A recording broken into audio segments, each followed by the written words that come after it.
నమస్కారం. నేను మీ సిరి. Welcome to నిన్ను కోరి. ఈరోజు కథ ప్రణయమ ప్రళయమ పార్ట్ 118. రచించిన వారు బృందా గారు. ఇక కథలకు వెళ్తే, డ్రైవర్ కార్ వెనక్కి తిప్పు ఫాస్ట్గా. వైదేహి అరుపుకి అలాగే మేడం అని డ్రైవర్ కారు వెనక్కి తిప్పి రోడ్డుపైకి పోనిచ్చి, ఎటు వెళ్ళాలి మేడం అని అడిగాడు. మహి కార్ కోసం రోడ్డుపై వెహికల్స్ అన్ని స్కాన్ చేస్తున్న వైదేహికి మహి కార్ ఎక్కడా కనిపించకపోవడంతో ఆమె మోముపై నిరాశ ఆవహించింది. వెళ్ళిపోయినట్టున్నాడు. ఒకసారి కలిసి మాట్లాడితే నా మనసు కాస్త కుదుటపడేది మనసులో అనుకుని, డ్రైవర్ గుడి లోపలికి వెళ్ళు అంది. అలాగే మేడం అని మళ్ళీ టర్న్ చేసి గుడి లోపలికి తీసుకెళ్లాడు. మహి డ్రైవ్ చేస్తూ వర్ణిక వైపు చూశాడు. చేతులు కట్టుకుని బిగుసుకొని కూర్చుంది. ఏసీ తగ్గించి, వర్ణిక బీ కంఫర్టబుల్ అని మహి చెప్పడంతో అలాగే సార్ అని తలాడించి చేతులు వదిలేసి ఫ్రీగా కూర్చుంది. వర్షం పడేలా ఉన్న టెంపుల్కి వెళ్ళా, ఎనీథింగ్ స్పెషల్? మహి మాటలకు అతని వైపు తిరిగి చూస్తూ, స్పెషల్ ఏం లేదు సార్, కుదిరితే ఎవ్రీ ఫ్రైడే వెళ్తుంటాను.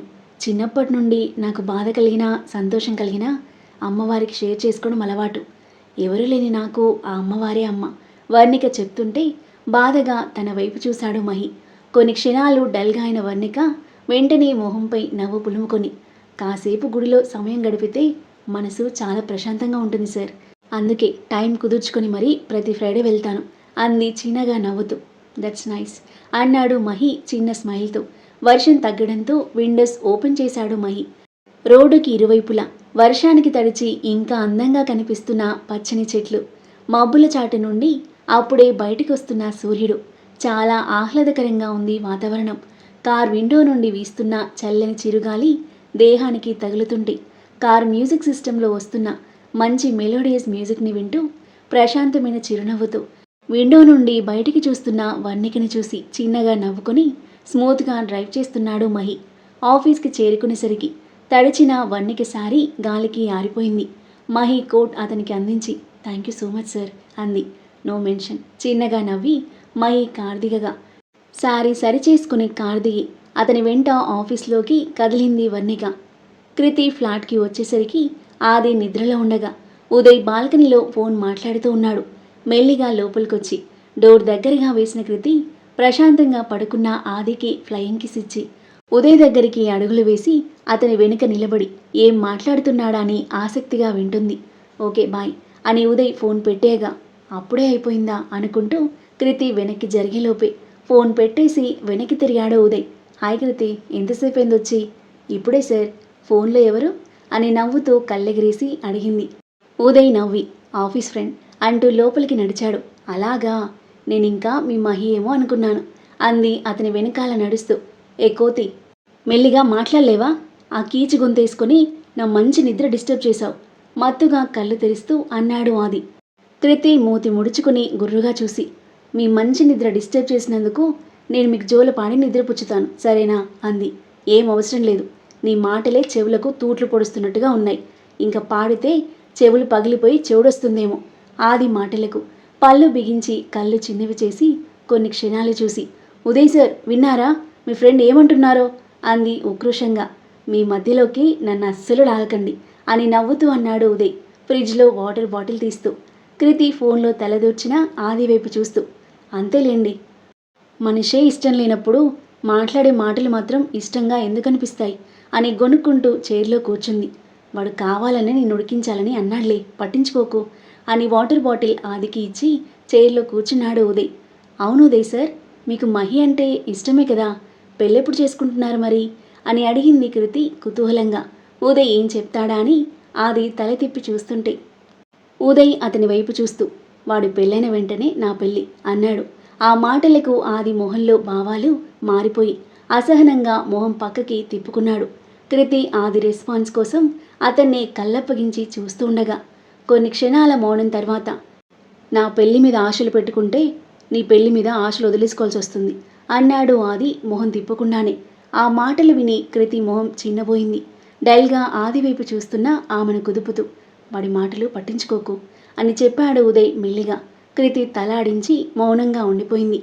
నువ్వు అనుకున్నంత మాత్రాన అలానే జరుగుతుందా ఏంటి?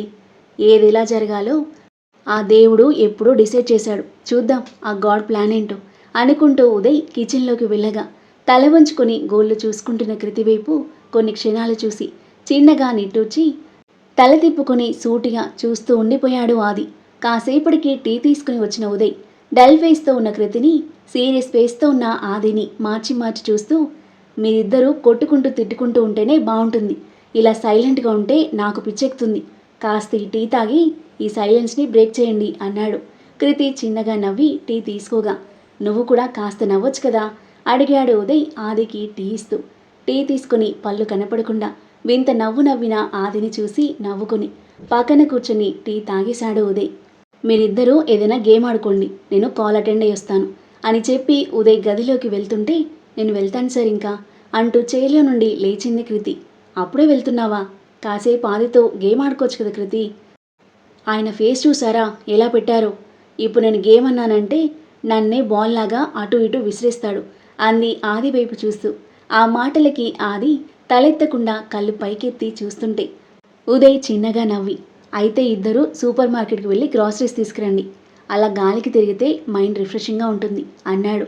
కృతి సందేహంగా ఆది వైపు చూస్తుంటే, వస్తానులే ఆది, ఏమేం తీసుకురావాలో నీకు లిస్ట్ సెండ్ చేస్తాను, వెళ్ళి తీసుకొచ్చేయండి అన్నాడు. నేను ఒక్కడిని వెళ్ళొస్తాలేరా, ఈ కోతెందుకు మళ్ళీ అన్నాడు బెడ్ పై నుండి లేస్తూ. తీసుకెళ్ళరా, తనకు కూడా బోరింగ్గా ఉంటుంది కదా, వెళ్ళండి అన్నాడు. సరేలే అని ఆది కార్ కీస్ తీయబోతుంటే, కార్లో ఏదో ప్రాబ్లం ఉందిరా, ఈవినింగ్ సర్వీసింగ్కి ఇవ్వాలి. కృతి, మీ అన్నయ్య బైక్ ఉంది కదా, దాని మీద వెళ్ళండి అన్నాడు. అలాగే సార్ అని కృతి నవ్వుతూ తలాడించగా, ఏంటి బైకా, అది కూడా ఈ కోతితో, నేను అస్సలు వెళ్ళను అన్నాడు. ఏంటి సార్ మీరు మరీ చిన్న పిల్లల్లా మారం చేస్తున్నారు. మా చిన్ను కూడా మీలా చేయడు. నాతో రావాలంటే మీకెందుకంత భయం? నేను మిమ్మల్ని ఏం చేయనులేండి, రండి వెళ్దాం, బాయ్ సార్ అని ఉదయ్కి చెప్పి కృతి విసవిస బయటికి నడవగా ఉదయ్ వైపు అసహనంగా చూశాడు ఆది. వెళ్ళరా బాయ్ అని ఉదయ్ నవ్వుకుంటూ ల్యాప్టాప్ ముందేసుకోగా సైలెంట్గా బయటికి కదిలాడు ఆది. ఆది కిందకొచ్చేసరికి బైక్ మెల్లిగా డ్రైవ్ చేస్తూ వచ్చి అతని ముందు ఆపింది కృతి. నీకు బైక్ డ్రైవ్ చేయడం వచ్చా? ఆశ్చర్యంగా అడిగాడు ఆది. ఏదో అలా అలా గల్లీ రైడింగ్ చేస్తా కానీ మెయిన్ రోడ్ మీదంటే భయం అంది బైక్ దిగుతూ. పర్లేదు, మంచిగా నేర్చుకుంటే హైవేపై కూడా కాన్ఫిడెంట్గా డ్రైవ్ చేయగలవు అంటూ బైక్ ఎక్కి కూర్చున్నాడు. అన్నయ్యని నేర్పించమని అడిగితే యాక్సిడెంట్లకు భయపడి నేర్పించలేదు. ఫ్యూచర్లో మా ఆయన్ని నేర్పించమంటాను చిలిపి నవ్వుతూ ఆది వైపు ఓరగా చూస్తూ కృతి వెనకాల ఎక్కి కూర్చోగా ఉఫ్ అనుకుని బైక్ స్టార్ట్ చేసిన ఆది బైక్ సీట్ చిట్ట చివరన కూర్చున్న కృతిని చూసి, మరీ అంత చివరగా కూర్చుంటే జారి కింద పడి రోడ్డు కత్తుకుపోతావు, ముందుకు జరుగు అన్నాడు. అసలే మీరు నాతో రావడం ఇబ్బందిగా ఫీల్ అవుతున్నారు, అందుకే డిస్టెన్స్ మెయింటైన్ చేస్తున్నా, మరీ అంత అవసరం లేదు, ముందుకు జరిగి కంఫర్ట్గా కూర్చో అన్నాడు. కృతి చిన్నగా నవ్వుకొని ముందుకు జరిగి కూర్చోగా నార్మల్ స్పీడ్తో స్మూత్గా డ్రైవ్ చేస్తున్నాడు ఆది. కృతి ఇద్దరి మధ్య ఉన్న దూరాన్ని చూస్తూ, ఈ దూరం కూడా తగ్గిపోతే ఎంత బాగుంటుందో అలా అనుకోవడమే ఆలస్యం, తదాస్తు అన్నట్టుగా ఆది సడన్ బ్రేక్ వేయడం, కృతి అతనికి అతుక్కుపోవడం క్షణాల్లో జరిగాయి. అతని వీపుకి ఆమె ఎత్తైన పయ్యద శృతి మెత్తగా తాకిన ఆ క్షణం ఇద్దరి తనువులు సన్నగా కంపించాయి. కృతి కంగారుగా దూరం జరగగా, సారీ చూసుకోలేదు అన్నాడు కార్నర్ లుక్స్తో వెనక్కి చూస్తూ. ఇట్స్ ఓకే సార్ అంది మెల్లిగా. ఆది బైక్ స్టార్ట్ చేయగా చిన్నగా నవ్వుకొని అతనితో మొదటిసారి బైక్ జర్నీని హ్యాపీగా ఆస్వాదిస్తోంది కృతి. 10 నిమిషాల్లో సూపర్ మార్కెట్ చేరుకుని ఉదయ్ సెండ్ చేసిన లిస్టులో ఉన్నవన్నీ తీసుకుని బైక్ దగ్గరకు వచ్చారు. బైక్ తీయబోయిన ఆది పక్కన ఉన్న ఐస్ క్రీమ్ బండిని గమనించి, ఐస్ క్రీమ్ తింటావా అని అడిగాడు. తింటాను సార్ అంది మెరిసే కళ్ళతో. ఆమెకి ఇష్టమైన ఐస్ క్రీమ్ తీసుకుని ఇచ్చి ఫోన్ చూస్తున్నాడు ఆది. మీరు తినరా అని అడిగింది కృతి. నాకిప్పుడు తినే మూడ్ లేదు. ఆది మాటలకు, ఇది తింటే మూడ్ సెట్ అవుతుంది, మీకు వద్దు అంటే నాకు వద్దు, ఇదిగోండి అంకుల్ అని ఐస్ క్రీమ్ బండి వైపు కదలబోయిన ఆమె చేయి పట్టి ఆపేశాడు. తీసుకుంటాను అని చెప్పి ఐస్ క్రీమ్ తీసుకున్న ఆది మొహం ముడుచుకుని దిక్కులు చూస్తూ తింటుంటే చిన్న పిల్లాడిలా క్యూట్గా కనిపించాడు ఆమెకు. అతన్ని చిరునవ్వుతో ఆర్తిగా చూస్తూ తను తింటూ ఉంది. ఐస్ క్రీమ్ తినేసి ఇద్దరూ ఇంటికి చేరుకున్నారు. కృతి వాళ్ళ ఇంటి ముందు బైక్ పెట్టేసి గ్రోసరీ బ్యాగ్స్ తీసుకుని ఫ్లాట్కి వెళ్లారు. తీసుకొచ్చినవన్నీ ఆదితో పాటు సర్దేస్తూ ఉండగా బయటికొచ్చాడు ఉదయ్. అప్పుడే వచ్చేశారా అంటూ. రాకపోతే షికార్కి వెళ్తామనుకున్నావా? ఆది మాటలకు, నీ గురించి తెలిసి కూడా అలా ఎందుకు అనుకుంటారా అన్నాడు ఉదయ్ నవ్వుతూ. సర్దడం అయిపోవడంతో ఇక నేను వెళ్తాను సార్, బాయ్ అంది కృతి ఉదయ్ వైపు చూసి. ఓకే కృతి, థ్యాంక్స్ అన్న ఉదయ్ మాటలకు నేనే మీకు థ్యాంక్స్ చెప్పాలి, ఆది సార్తో జర్నీ చేసే ఛాన్స్ కల్పించినందుకు అని చిన్నగా చెప్పి ఆదికి బాయ్ చెప్పి కృతి ఇంటికి వెళ్ళిపోయింది. ఉదయ్ చిన్నగా నవ్వుకొని తన వర్క్లో పడిపోగా ఆది ఫ్రెష్ అయి బెడ్పై వాలిపోయాడు.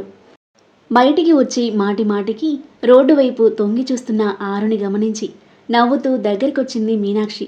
అల్లుడు వస్తా అని చెప్పారు కదా, దారిలో ఉండుంటారు, రాత్రిపూట బయట తిరగడం మంచిది కాదు, రా లోపలికి అంది మీనాక్షి. సరేమ్మా అని వెనక్కి చూస్తూ మీనాక్షితో పాటు లోపలికి 4 అడుగులు వేసినదల్లా ఆబే కార్ సౌండ్ వినిపించి ఆయన వచ్చేశారు అని వెలిగిపోయిన మొహంతో వెనక్కి తిరిగి వెళ్తుంటే మెల్లిగా వెళ్ళవే అంది మీనాక్షి నవ్వుతూ. కారు దిగిన ఆబీకి చిరునవ్వుతూ ఎదురెళ్ళి పలకరించి చేతిలో బ్యాగ్ తీసుకుని అతనితో పాటు లోపలికి నడిచింది. ఆబీని పలకరించి మీనాక్షి లోపలికి వెళ్ళగా ఇంకా డిన్నర్ చేయలేదా, మెసేజ్ రాలేదు, షూస్ రిమూవ్ చేస్తూ అడిగాడు అభి. ఈరోజు మీతో కలిసి చేద్దామని చేయలేదు అంది ఆరు. అభి చిన్నగా నవ్వి సరే టవల్ అనేలోపే అతని చేతిలో టవల్ పెట్టింది ఆరు. స్నానం చేసొచ్చి ఆరు తీసిన నైట్ డ్రెస్ వేసుకుంటున్నాడు అభి.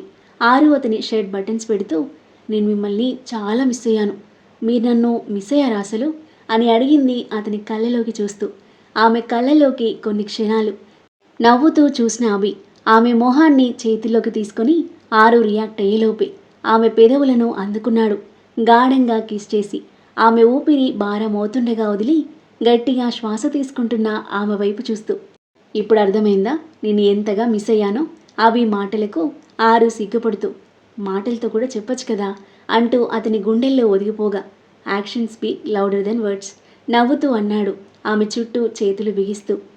ఆ తర్వాత ఏం జరగబోతుంది, ఆరు అభిల మధ్య ఎలాంటి సన్నివేశాలు చోటు చేసుకోబోతున్నాయి, ఆదికి కృతి పట్ల ప్రేమ చిగురిస్తుందా, ఇద్దరూ దగ్గరవుతారా, మహి వర్ణికల మధ్య ప్రేమ చిగురిస్తుందా, వర్ష విశ్వల లైఫ్లో ఏం జరగబోతుంది, అద్భుతమైన కథనంతో ఊహించని ట్విస్ట్లతో ఇంట్రెస్టింగ్గా సాగే ఈ కథ యొక్క నెక్స్ట్ ఎపిసోడ్ కోసం మన నెక్స్ట్ వీడియో చూడండి.